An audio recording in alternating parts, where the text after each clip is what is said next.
yang bergelora. Terima suka cita surga, itulah kekuatan bagi jiwa. Ku dapat saksikan kuasanya, taklukkan badai yang bergelora. Haleluya, Kau ada dalam hatiku, takkan patah semangatku, takkan hilang kekuatanku. Haleluya, ku mau bersorak bagimu, sukacita surga nyata penuhiku. Yes, haleluya.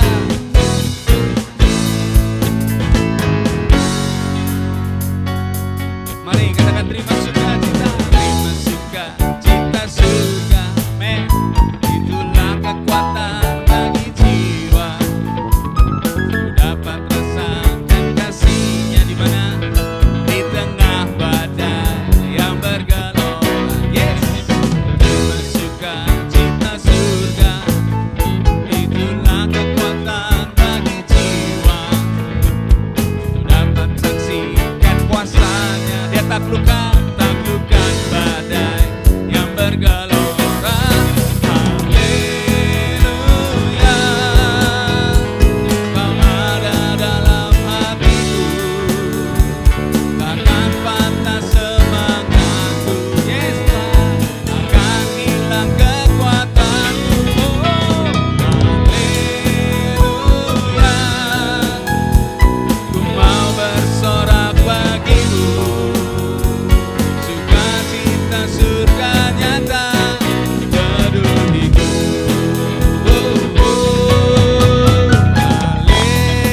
Haleluya, yes, Kau ada dalam hatiku, takkan patah semangatku, takkan hilang kekuatanku.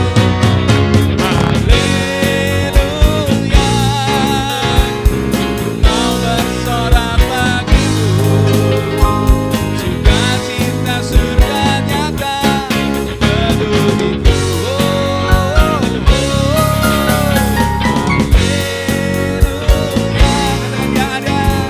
Kau ada dalam hatiku, takkan patah semangatku, takkan hilang kekuatanku.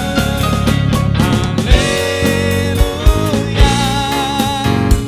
ku mau bersorak bagimu, sukacita surga nyata penuhiku. Katakan haleluya, haleluya, Kau ada dalam hatiku, takkan patah semangatku, takkan hilang kekuatanku. Haleluya, ku mau bersorak bagimu, sukacita surga nyata penuhiku. Sukacita surga nyata, sukacita surga nyata, sukacita surga nyata penuhiku. Haleluya, terima sukacita daripada dia. Haleluya, haleluya. Dahsyat Tuhan.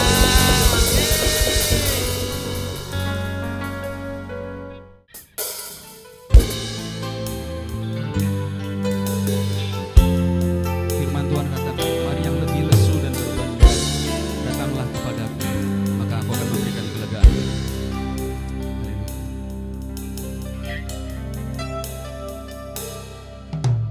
Seperti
pujian dan penyembahan kami Tuhan, sebagai dupa yang berbau harum di hadapan-Mu.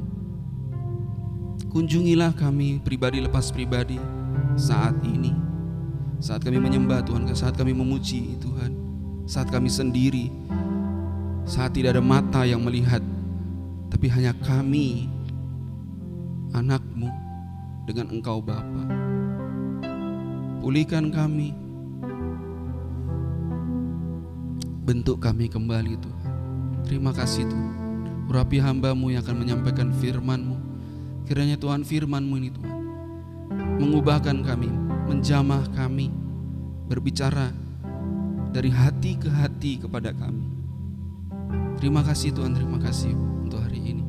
Kami tahu, yakin dan percaya Engkau ada dalam setiap rumah kami, dalam setiap kesendirian kami. Dalam nama Tuhan Yesus kami berdoa dan mengucap syukur. Yang percaya katakan amin. Tuhan Yesus memberkati. Shalom, selamat pagi, siang, sore, malam, kapanpun saudara beribadah bersama-sama dengan keluarga ataupun saudara beribadah di manapun saudara berada. Dan saya tetap percaya saudara bahwa kita tetap semangat, sukacita di semua keadaan. Tanpa terasa, atau mungkin terasanya cepat sekali saudara, kita ada di bulan 9, bulan September, dan tidak lama lagi ya, cuman hitungan berapa bulan kita akan masuk ke tahun 2022. Sungguh menjadi sebuah perenungan apa yang saya dan saudara sudah kerjakan, atau sampai di mana perjalanan rohani kita sebelum kita mengakhiri tahun 2021. Tapi saya percaya bahwa kebajikan dan kemurahan saja itu yang Alkitab katakan mengikuti saya dan saudara di dalam perjalanan kita bersama Tuhan Yesus Kristus yang menjadi pusat iman kita. Hari ini kita akan belajar, saya memberi judul aman dan selamat di jalan Tuhan, ya, dengan subtema Mazmur Pendakian, Psalm of Ascent. Ini menjadi tema kita bulan ini dari Mazmur 125 tentang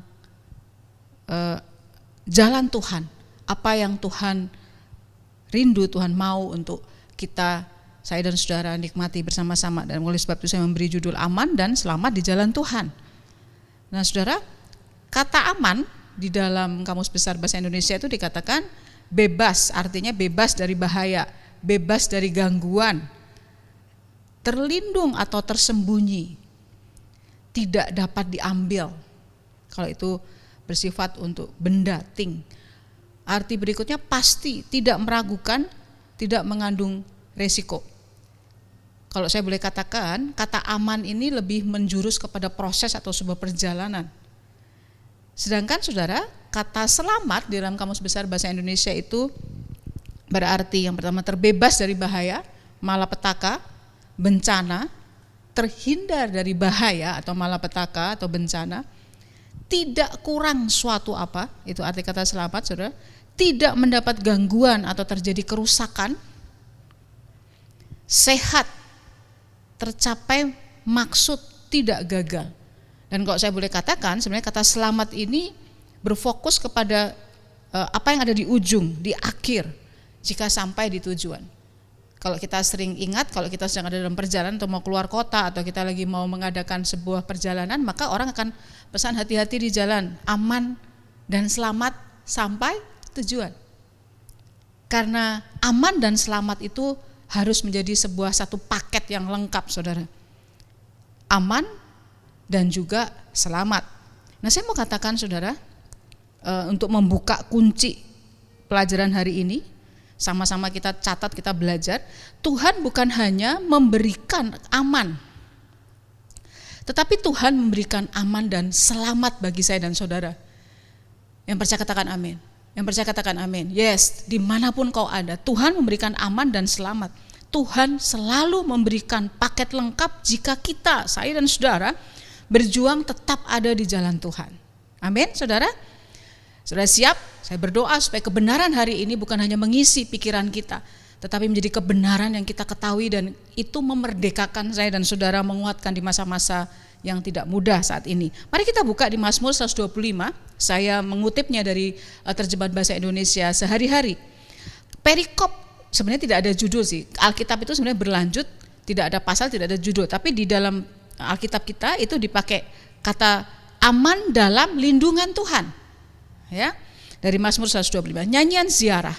Ziarah itu adalah perjalanan atau tindakan penyembahan, berdoa, datang kepada satu kondisi ibadah, itu kata ziarah sebenarnya. Ayat pertama, orang-orang yang percaya kepada Tuhan. Saudara, mari kita perhatikan warna-warna yang berbeda, lebih detail dari ayat-ayat yang ada di layar saudara. Orang-orang yang percaya kepada Tuhan adalah seperti gunung Sion yang tidak goyang, yang tetap untuk selama-lamanya. Yerusalem, gunung-gunung sekelilingnya, demikianlah Tuhan sekeliling umatnya, dari sekarang sampai selama-lamanya. Tongkat kerajaan orang fasik, setiap kali kita bicara tongkat itu bicara tentang kuasa, kekuatan. Jadi kekuatan orang fasik itu adalah orang yang bukan tidak tahu kebenaran, tapi orang tahu kebenaran tetapi terus mengerjakan hal-hal yang jahat, itu orang fasik. Tidak akan tinggal tetap. Ya, berulang-ulang dikatakan yang pertama tadi tidak goyang, tidak akan tinggal tetap. Saudara, semua sedang digoncangkan. Minggu lalu kita sudah mendengar pelajaran yang luar biasa. Saya sendiri pun diberkati dari Bapak Robert Cahyono dari Surabaya, dan beliau ada satu kalimat yang menjadi rema, bahwa segala sesuatu akan digoncangkan supaya yang tidak tergoncangkan itu akan tinggal tetap. Dan di Mazmur 125 kami nggak janjian di dalam khotbah dan sharing itu menjadi satu rangkaian mata rantai yang tidak putus, tidak akan tetap. Tidak akan goyang orang benar itu, tapi orang yang fasik tidak akan tetap di atas tanah yang diundikan kepada orang-orang benar. Ini bicara tentang apa saja bisa terjadi dalam kehidupan orang benar, seperti undi yang dilempar. Nanti kita akan belajar lebih jauh, supaya orang-orang benar tidak mengulurkan tangannya pada kejahatan. Seringkali karena masalah-masalah yang sulit, tekanan, atau orang-orang yang begitu fasik, itu membawa orang-orang benar untuk tergoda atau terdorong untuk melakukan kejahatan. Ayat 4. Mari kita baca sama-sama, Saudara. 2, 3. Lakukanlah kebaikan ya Tuhan kepada orang-orang baik dan kepada orang-orang yang tulus hati. Dalam terjemahan NLT dikatakan tulus hati itu in tune with you. Ya. Dikatakan orang baik itu di ayat keempat bukan orang yang tidak pernah berdosa, orang yang perfect, enggak, Saudara. Di ayat yang pertama Saudara harus perhatikan, yaitu orang baik adalah orang yang trust, percaya kepada Tuhan. Nah, kata tulus hati di terjemahan NLT dipakai kata in tune. Tune itu apa sih? Di-stem, di-tune. Orang yang bukan perfect tetapi orang yang setiap kali rela di-stem, diselaraskan, itu bahasa Indonesianya, Saudara. Diselaraskan seperti gitar, alat musik harus di-tune in. Mesin mobil harus di-tune juga. Sama. Orang yang baik adalah orang yang setiap kali mau ditegur, mau diselaraskan, mau dibentuk. Itu adalah orang-orang yang disebut orang yang ada di dalam jalan Tuhan. Amin, Saudara. Nah, Saudara, mari kita belajar sedikit, Saudara, tentang latar belakang penulisan dari kitab Mazmur yang menjadi inti adalah Mazmur 125. Nah, Mazmur 120 sampai 134 itu disebut, ada istilahnya adalah Mazmur pendakian, ya. Psalm of Ascent, ya. Nah, di Mazmur 123 itu Mazmur dalam kesulitan dan membutuhkan anugerah Tuhan. Jadi keadaannya seperti itu. Jadi seperti mendaki gitu. Kita ada dalam sebuah perjalanan di Mazmur 120 sampai 134 itu seluruh kelengkapan itu Saudara sudah bisa bagi per bagian di situ. Nah, Mazmur 123 itu bicara tentang Mazmur dalam kesulitan dan membutuhkan anugerah Tuhan. Mazmur 124-nya itu Mazmur kemudian perjalanan dari kesulitan, membutuhkan anugerah, pertolongan. Kemudian 124 itu menjadi percaya, bergantung sepenuhnya kepada Tuhan, depend on God. Di Mazmur 125 yang menjadi penekanan kita saat ini adalah Mazmur tentang kemenangan. Katakan sama-sama, kemenangan. 2, 3. Kemenangan, tentang aman dan selamat di dalam Tuhan. Kenapa disebut Mazmur, terjemahan dari Psalm of Ascent adalah Mazmur pendakian? Karena dari Mazmur-Mazmur itu memiliki tujuan, itu menjadi jalan untuk dekat dengan hati Tuhan, menuntun untuk dekat Tuhan dan hatinya. Ada orang yang dekat dengan Tuhan tapi tidak mengenal hati Tuhan. Tapi Saudara, kalau kita dekat, katakanlah kita dekat dengan seseorang, orang yang dekat dengan saya dan sungguh-sungguh mengenal hati saya, itu menjadi sebuah paket untuk mengerti apa yang harus dilakukan atau apa yang harus terjadi di dalam perjalanan atau kehidupan seseorang. Nah, sama Mazmur pendakian itu memiliki tujuan, penulisannya itu adalah tentang jalan untuk dekat dengan hati Tuhan, menuntun untuk dekat dengan Tuhan dan juga hatinya. Nah, Mazmur 125 Saudara, itu menggambarkan letak geografis dari kota Yerusalem, tempat di mana bait Allah. Bait Allah, Yerusalem adalah tempat di mana Allah hadir, oleh sebab itu disebut Psalm of Ascent, ya, untuk mendekat dengan Tuhan. Nyanyian ziarah, tuntunan untuk dekat dengan hati Tuhan. Di perjalanan waktu saya ada di Israel, maka Yerusalem, tempat bait suci itu Saudara, itu Yerusalem itu ada di atas Saudara, dan dikelilingi, letak geografisnya itu dikelilingi oleh gunung-gunung yang seperti pelindung. Nah, Mazmur 125 itu menunjukkan tentang keamanan dan keselamatan, aman dan selamat orang-orang yang ada di jalan Tuhan. Siapa orang di jalan Tuhan? Adalah orang yang baik. Orang baik adalah orang yang percaya kepada Tuhan, bukan orang yang tidak pernah berbuat salah atau orang yang sempurna, bukan. Katakan sama-sama dengan saya, aku orang yang percaya kepada Tuhan. Yuk sama-sama, anak-anak muda yang bersama-sama dengan saya katakan, aku orang yang percaya kepada Tuhan. Sudah saya mau katakan seperti ini, kenapa kita terus perlu menguatkan iman kita? Kita sedang hidup di zaman yang serba tidak menentu. Sudah setuju dengan saya? Kita sedang hidup di zaman yang tidak menentu. Kekhawatiran tentang masa depan, keadaan pribadi dan keluarga, semua kita, apapun profesi kita, dimanapun kita tinggal, ini sedang terjadi. Kekhawatiran tentang apa yang akan terjadi, what next, apa yang ada di masa depan saya. Nah, saya mau kuatkan saudara-saudara, apapun yang kau sedang hadapi, dimanapun kau ada saat ini, Roh Kudus tidak terbatas bekerja. Sementara saya mempersiapkan bahan ini terlebih dahulu berbicara, menguatkan, meneguhkan saya secara pribadi.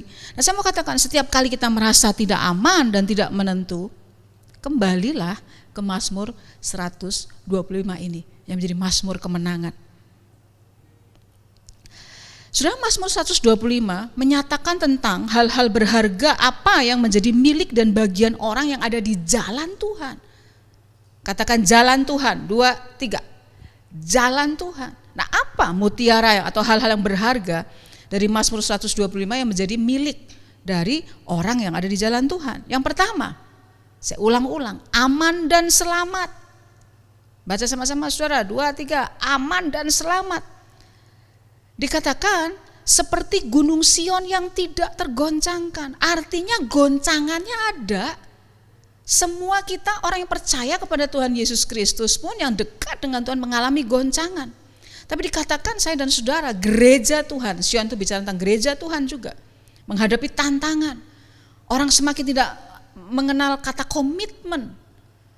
Ya saudara ya, jangankan komitmen untuk hal-hal mengerjakan pekerjaan Tuhan, komitmen dalam mengembalikan milik Tuhan, komitmen untuk sacrifice, itu sedang digoncangkan semua. Dikatakan bahwa kenapa kita aman dan selamat seperti gunung Sion yang tidak tergoncangkan dan tetap sampai kekekalan. Seperti Yerusalem yang tadi saya katakan, letak geografis Yerusalem, bukit-bukit batu itu mengelilingi dia. Indah sekali saudara. Di tengah pendakian setelah sampai di puncak itu ada perlindungan yang luar biasa. Sudah di 1 Petrus 2 ayat 6 dikatakan, aku Tuhan Allah telah memilih sebuah batu berharga yang kutempatkan di Sion sebagai batu utama. Siapa batu utama kita? Pijakan kita, gunung batu kita, Yesus, yes. Perhatikan ayat selanjutnya, mari kita baca sama-sama. Dan orang yang percaya kepadanya tidak akan dikecewakan. Amin saudara, saya dan saudara tidak akan dikecewakan. Goncangannya bisa ada, susahnya bisa ada, ditinggalkannya bisa ada, dilukainya bisa ada. Tetapi dikatakan karena kita punya gunung Sion yang utama yaitu Yesus Kristus, maka orang percaya bukan hanya orang yang sekedar Kristen dan ke gereja, tapi yang mengikuti hati Tuhan, kehendak Tuhan, ada di jalan Tuhan, tidak akan dikecewakan. Katakan buat, kalau sudah ibadah sendirian, sudah bisa tepuk dada saudara. Kalau sudah bersama dengan teman, katakan, engkau tidak akan dikecewakan. Sudah di 2 Raja 6 ayat 17, nanti sudah baca aja ya kisahnya. Itu ada Elisa dan bujangnya. Waktu itu ada tentara yang akan mengepung di sekeliling gunung. Waktu itu seperti itulah Yerusalem ya. Nah, di tengah-tengah ketakutan si bujangnya ini, padahal bujangnya ini ikut bersama-sama Elisa, melihat karya Tuhan, tahu apa yang sedang terjadi. Banyak kan orang seperti itu saudara, seperti bangsa Israel.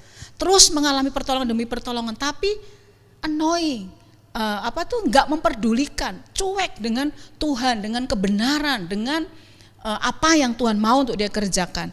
Nah, di ayat yang ke-17 dari 2 Raja-Raja 6, lalu berdoalah Elisa, ya Tuhan, bukalah kiranya matanya supaya ia melihat.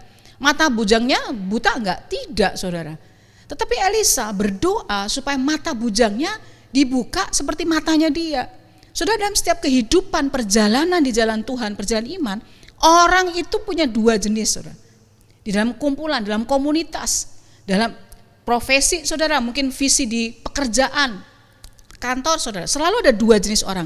Ada orang yang bisa melihat dan ada orang yang tidak bisa melihat. Bukan jasmaninya, fisik matanya yang buta, bukan, tapi mata rohani, mata jiwanya gak bisa lihat. Saudara, catat di catatan saudara, kita, saya dan saudara perlu berdoa bukan hanya minta pertolongan atau minta berkat, tapi perlu berdoa agar apa, saudara? Baca di depan saudara, mata rohani kita dibuka supaya kita, saya dan saudara bisa melihat apa yang Tuhan lihat dan sediakan di depan saya dan saudara, di depan kita. Saya ulang, kita perlu berdoa bukan hanya minta pertolongan atau berkat, tetapi perlu berdoa agar mata rohani kita dibuka seperti bujangnya Elisa, supaya bisa melihat apa yang Tuhan lihat dan sediakan di depan kita. Di dalam saat-saat terjepit, di dalam situasi yang sulit, di saat pengaruh-pengaruh orang-orang fasik itu menggoncangkan iman kita, mengganggu komitmen kita, mesti dibuka. Amin, saudara. Ini doa saya secara pribadi buat saudara-saudara dimanapun kau ada. Mata rohani, mata jiwamu di dalam nama Tuhan Yesus dibuka untuk melihat apa yang Tuhan lihat dan Tuhan sediakan di depan saya dan saudara. Saudara, saya mau katakan begini, untuk sampai di Yerusalem, tempatnya si Elisa dan bujangnya, maka musuh itu harus melewati gunung-gunung itu. Yang waktu mata bujangnya dibuka, kaget dia. Karena ada, merinding kalau ngomong ini sudah. Ada pasukan ribuan yang gak bisa dihitung, malaikat surgawi, bala tentara surga yang melindungi Elisa dan bujangnya. Nah, saya mau katakan ini, untuk sampai di Yerusalem, musuh harus melewati gunung-gunung. Tahukah saudara, untuk sampai menyentuh saya dan saudara umat Tuhan, musuh harus melewati Tuhan lebih dulu. Yang percaya katakan amin. Terbukti di mana? Ayub. Kalau Tuhan gak kasih permission, iblis gak bisa sentuh saudara. Dan jangan lupa, tapi saya masih mengalami kesulitan. Yes, tapi ada kekekalan. Saya sering menekankan ini di masa-masa khotbah, di masa-masa pandemi. Hidup driven by eternity. Ada yang namanya kekekalan. Jadi kalau ada sesuatu yang menyentuh kita bukan karena dosa, tapi karena kau ada di jalan Tuhan, itu sudah lewat Tuhan dulu. Tuhan udah ngerti apa yang akan terjadi. Oleh sebab itu kita perlu berdoa bukannya minta berkat, minta pertolongan, minta supaya mata rohani kita tuh jelas, clear, lihat apa yang Tuhan sediakan. Amin, saudara. Saudara bergairah, masih bergairah, saudara. Amin ya. Nah, yang kedua, mutiara dari Mazmur 125 adalah memiliki warisan kekal. Warisan dan kekal, inheritance yang endure forever. Warisan bukan hanya uang, warisan bukan hanya berkat, tapi warisan kehidupan kekal setelah kematian, warisan kehidupan yang dari generasi ke generasi di bawah saudara, itu tetap teguh. Alkitab katakan perkasa di bumi. Mazmur 16 ayat 5 mengatakan, ya Tuhan, engkaulah bagian warisanku dan pialaku. Saudara, kita bukan berdasarkan situasi, kondisi atau apa kata orang atau keadaan kita, tapi Tuhan sendiri yang menjadi bagian orang-orang yang ada di jalan Tuhan. Engkau sendiri yang meneguhkan bagian yang diundikan kepadaku. Keluar lagi kata undi. Kehidupan kita tuh serba gak pasti, saudara. Even sekalipun kita pikul salib ikut Tuhan, nanti kita akan baca itu. Nah, segala sesuatu yang fasik tidak benar itu akan berlalu, saudara. Yang percaya katakan amin. Tetapi orang benar akan teguh sampai kekal. Itu warisan kekal kita. Evil is temporary, but good lasts forever. Hal-hal yang jahat itu cuma sementara. Anak-anak muda, orang-orang dewasa, orang-orang tua, ketahuilah bahwa kejahatan, dosa itu sifatnya sementara. Habis kalau kita terus ada di dalam kesalahan dan kegelapan dosa, kebiasaan buruk. Tapi hal-hal yang baik, hal yang benar itu akan bertahan sampai selamanya.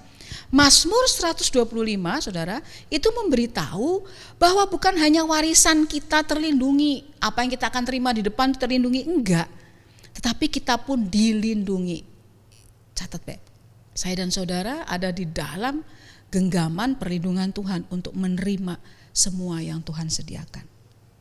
Yang ketiga, saudara, yaitu orang-orang yang ada di jalan Tuhan, orang yang percaya kepada Tuhan itu menerima jaminan masa depan. Kita di masa yang tidak mudah, masa depan merupakan hal yang dikhawatirkan dan ditakuti oleh banyak orang. Betul, saudara? Di ayat 4 dan 5 di Mazmur 125 menuntun bahwa orang di jalan Tuhan akan memiliki jaminan masa depan.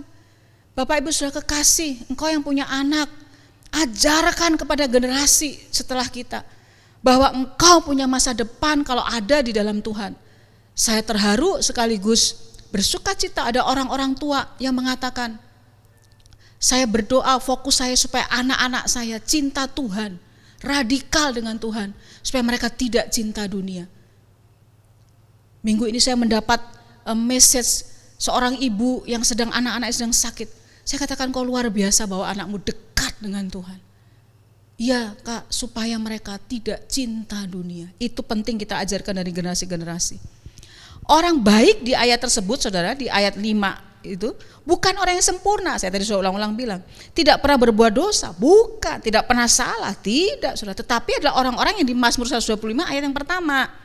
Orang-orang yang percaya kepada Tuhan. Orang yang percaya kepada Tuhan bukan hanya sekedar ke gereja atau menjadi orang Kristen, enggak, tapi jalannya rela untuk di-tune in, untuk di-in-tune dengan jalan Tuhan, di-step, diselaraskan berulang terus. Kadang kita gagal, kadang kita jatuh, kita masuk lagi. Orang-orang yang tulus hati itu dikatakan. Tetapi orang yang berbelit-belit dan fasik akan hancur secara berulang, saudara. Orang-orang yang enggak murni, orang-orang yang enggak clear. Orang-orang yang sulit untuk diselaraskan lagi dengan jalan Tuhan. Itu maksud dari Mazmur 125. Saya senang nonton MasterChef Australia, saudara. Biasanya kan contoh atau ilustrasi khotbah adalah olahragawan. Kenapa, saudara? Karena ini identik dengan message yang saya ingin sampaikan dalam perenungan ini. Bahwa jalan mendekat pada Tuhan dan hatinya adalah jalan yang mendaki, penuh perjuangan. Saya hampir sampai di akhir khotbah saya. Saya harus menahan air mata waktu saya mengatakan ini. Tadi sudah ada janji, tapi saya mau beritahu. Mungkin engkau yang ada dimanapun kau ada saat ini. Engkau ada di jalan Tuhan. Tapi saya mau katakan jalan mendekat pada Tuhan dan hatinya adalah jalan yang mendaki, penuh perjuangan. Dalam kompetisi, ini MasterChef Australia ini kompetisi. Tetapi mereka menjadi satu keluarga. Di dalam kompetisi jadi tidak lagi terlihat kompetisi, saudara. Dan di kita di Asia, kita baru melihat yang MasterChef Australia yang sesi yang ke-13 kalau nggak salah.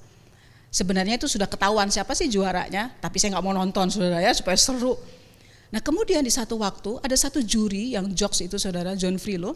Dia adalah penyintas dari drug addiction, heroin.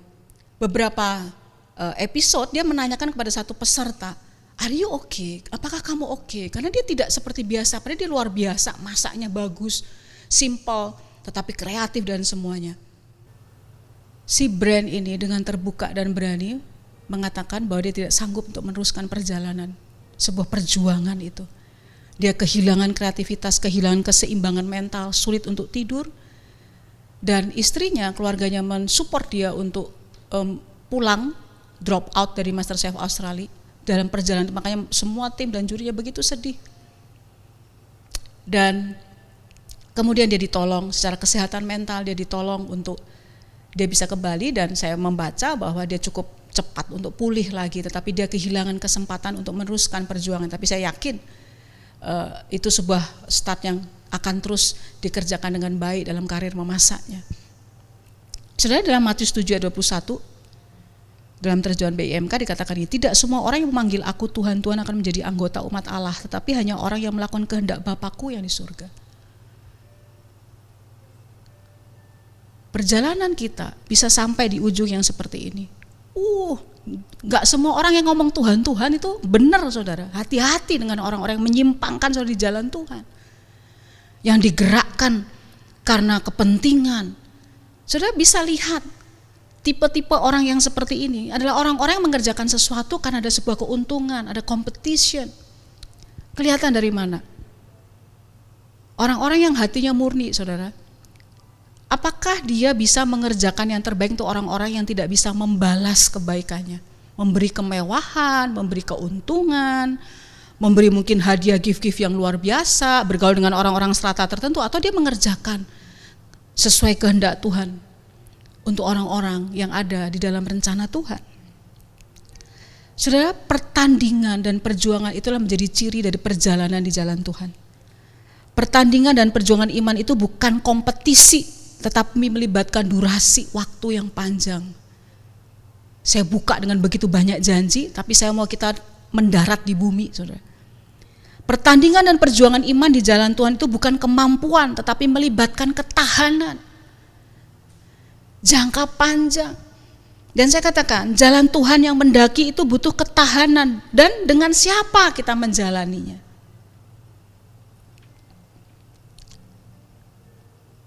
Saya percaya, saudara, saya bisa berdiri sampai hari ini karena dengan siapa saya menjalani perjalanan iman saya. Ada orang-orang yang terus mengampuni, ada orang-orang yang terus menyemangati, ada orang-orang yang terus menguatkan, seperti tadi tim MasterChef. Mereka justru sedih, kan harusnya bersyukur dong, tuh keluar 1, bagus. Enggak, mereka nangis, mereka sedih, mereka support sungguh-sungguh. Mereka menghadapi itu dengan kehilangan. Adakah engkau saat ini seperti itu, sedang lelah dalam perjalananmu? Call a friend, cari sahabat, cari komunitas, jangan tinggalkan komunitas rohanimu. Yang benar, saudara. Satu kali, saudara, saya ingat satu bapak, saya punya teman dulu, anaknya remaja itu adalah anak bimbingan saya di waktu itu, bimbingan di ibadah anak-anak remaja, pelajar waktu itu. Dan bapak ini adalah salah satu pejabat di salah satu departemen di pemerintahan. Saya senang melihat keluarga ini, kenapa, saudara? Bapak ini seringkali kalau ibunya itu, mamahnya itu lagi tahu ya, saudara ya, PMS itu lagi aneh, bapaknya ngomong gini sama anaknya. Anaknya namanya Debbie juga. Deb, yuk kita pergi makan-makan. Papa pusing. Itu mamahmu lagi kumat, lagi gak waras. Dan anaknya seringkali komplain begitu atau cerita itu, Kak, itu mamah tuh lagi, ya udah lagi gak waras tuh, lagi kumat. Mereka tidak melihat itu sebagai sesuatu seperti yang tadi brandnya MasterChef.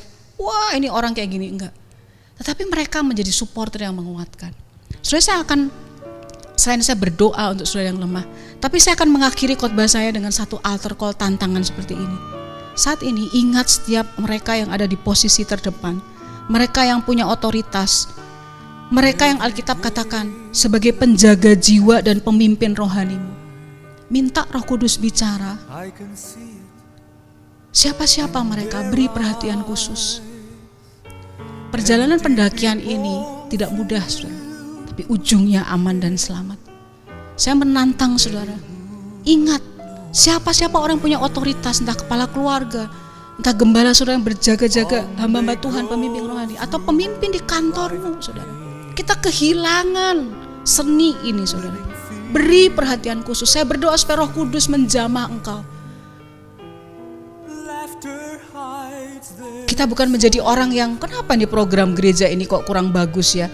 Kenapa ini kok kurang ini, kurang itu? Saudara, hal-hal yang bagus itu bukan karena 1-2 orang, karena ada satu tim orang-orang yang menjadi supporter dalam perjalanan jangka panjang itu.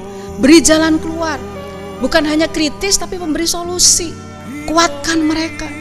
Berdoa, minta Roh Kudus mengingatkan orang-orang tertentu. Mungkin mereka selama ini menjadi orang-orang yang selalu menaruh kasih, menaruh perhatian, menabur berkat, menabur semuanya. Tapi mereka sedang seperti brand itu, di jalan pendakian untuk masuk ke jalan Tuhan, mendekat dengan Tuhan. Saya berdoa, engkau dipakai Tuhan saat ini. Mari kita berdoa. People need the Lord. People need the Lord, God.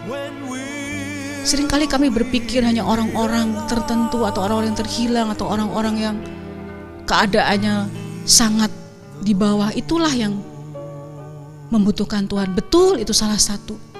Hamba-Mu berdoa saat ini di dalam tantangan di akhir ibadah. saat ini firman Tuhan. Roh Kudus, berbicaralah kepada kami untuk mengingat orang-orang yang punya otoritas, orang-orang yang menjaga jiwa, orang-orang yang meninggalkan banyak mimpinya, meninggalkan banyak kesenangannya, meninggalkan banyak kepentingan dirinya untuk jalan di depan di perjalanan pendakian, mendapatkan hati Tuhan, membimbing umat Tuhan. Karena berbahaya sekali orang-orang yang berjaga-jaga jiwa kami itu. Jika mereka hancur, mereka lemah, mereka drop out, maka tidak ada lagi penjaga jiwa. Akan ada banyak kehancuran, banyak kerugian yang akan terjadi. Engkau berbicara, Roh Kudus. Saat ini kami juga mengangkat tangan kami, berdoa bagi pemilik otoritas di bangsa dan negara kami, mulai dari presiden sampai menteri, wakil presiden, jajaran pemerintahan sampai ke daerah. Tuhan, Kau pakai mereka, angkat bangsa ini, mujizat terjadi, ekonomi yang terbaik dicurahkan atas bangsa ini. Kami juga berdoa untuk gereja di mana kami ada, juga di GBI Arauna. Berkati Bapak Gembala, kuatkan dia supaya tangannya tetap terangkat seperti Musa, sehingga peperangan dimenangkan, sehingga dia berjaga-jaga atas jiwa kami. Berkati para hamba-hamba Tuhan, pelayan Tuhan yang saat ini mungkin mereka sedang bersama-sama dengan hamba-Mu. Kuatkan mereka, biar kami menyegarkan mereka, menolong mereka, menguatkan mereka, menanyakan apa yang bisa kami kerjakan untuk mereka. Di tengah-tengah mereka harus memikirkan pekerjaan Tuhan, memikul pergumulan kehidupan sehari-hari, dan juga harus memikirkan hal-hal penting untuk ibadah online yang belum bisa onsite, dan juga program-program sampai tahun ke depan. Tuhan, Kau tolong.